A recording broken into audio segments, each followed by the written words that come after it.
wabarakatuh. Dengan saya Bidan Dino. Selamat datang di channel YouTube Bidan Dino Moms and Baby Treatment. Jangan lupa sebelum nonton video ini untuk subscribe, like, dan komen ya moms ya. Nah, kali ini Bidan Dino akan membawakan materi yang sering dialami oleh ibu yang sedang menyusui. Banyak pertanyaan, Bu Bidan, kenapa ya payudara saya sakit saat menyusui? Kenapa ASI saya tersumbat? Kenapa demam dan menggigil saat menyusui? Nah, kira-kira moms tahu nggak penyebab dari masalah itu? Nah, itu moms merupakan mastitis pada ibu menyusui. Apa itu mastitis? Mastitis merupakan peradangan pada jaringan payudara. Biasanya terjadi pada ibu yang sedang menyusui di usia 6-12 minggu setelah pasca persalinan. Biasanya juga moms, mastitis menyerang pada satu payudara saja, tetapi tidak menutup kemungkinan terjadi pada dua payudara sekaligus. Apakah mastitis berbahaya ya Bu Bidan ya? Mastitis bukan penyakit menular dan juga bukan penyakit yang sangat serius. Mastitis bisa dicegah dan bisa ditangani. Terus bagaimana Bu Bidan? Jika saya terkena mastitis, bolehkah saya menyusui? Nah, jika ibunya mastitis, ini bukan jadi penghalang untuk tidak memberikan ASI terhadap si bayi. Tetap memberikan ASI kepada si bayinya moms.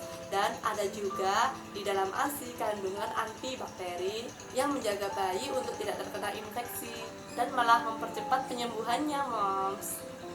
Lalu ada juga faktor yang meningkatkan resiko mastitis mom. Mungkin ibunya yang terlalu stres, terlalu capek, lalu kurangnya asupan nutrisi pada si ibu, merokok si ibunya, dan pernah mengalami infeksi payudara sebelumnya. Lalu bisa dikatakan mastitis gimana ya Bu Bidan? Nah, ada juga moms gejalanya mastitis itu, yaitu mungkin permukaan kulit payudara lebih meregang ya moms ya. Terus mungkin ibunya terjadi demam atau menggigil. Kemungkinan juga dari suhunya bisa dilihat 38 derajat Celcius ke atas. Jadi ibunya mengalami benar-benar demam moms waktu menyusui itu. Terus nyeri atau ngilu di seluruh tubuh bisa. Lalu payudaranya kemerahan, payudara keras, membengkak, nyeri tekan, dan payudaranya lebih besar daripada payudara sebelahnya. Jadi pembesaran salah satu dari payudara tersebut karena terjadinya pembengkakan itu moms. Selain penyumbatan ASI, mastitis disebabkan karena menurunnya tingkat daya tahan tubuhnya moms, bisa kebersihan dari puting mom. Jadi waktu hamil dan waktu mau menyusui harusnya ibunya rutin setiap hari membersihkan payudara dengan cara kapas dibasahi dengan air hangat setiap hari, mungkin 1-2 kali dibasahi payudaranya, dibersihkan di bagian puting. Mengosongkan payudara yang secara optimal moms. Jadi secara maksimal kita menyusui ke bayinya itu. Dan yang paling penting perlekatan waktu menyusui moms. Ini yang bikin alasan kemungkinan bayi tidak benar waktu menyusuinya.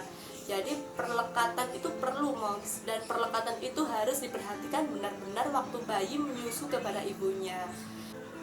Dengan perlekatan yang benar kemungkinan tidak akan terjadi mastitis ini moms. Lalu bagaimana Bu Bidan penanganannya mastitis? Apakah mastitis itu bisa ditangani?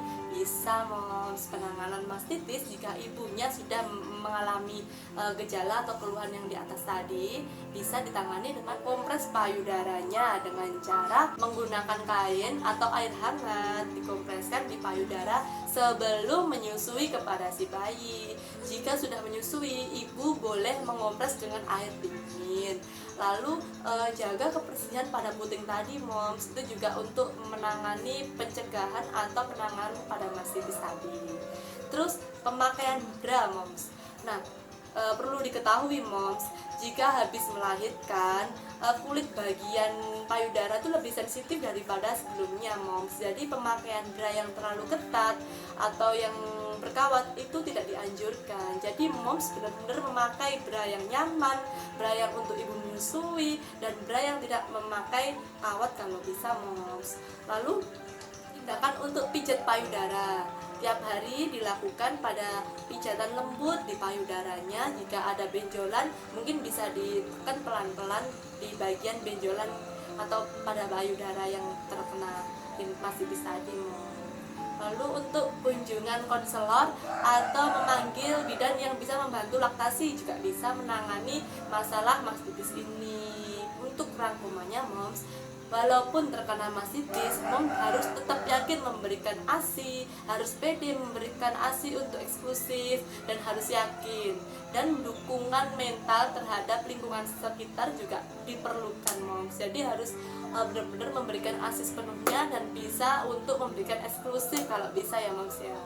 Nah, sekian informasi sekilas dari Bidan Dino. Semoga video ini bermanfaat, dan jika moms mengalami mastitis, jangan terlebih dahulu khawatir dan jangan terlalu bingung. Harus mengetahui tandanya juga dan penanganannya juga mom.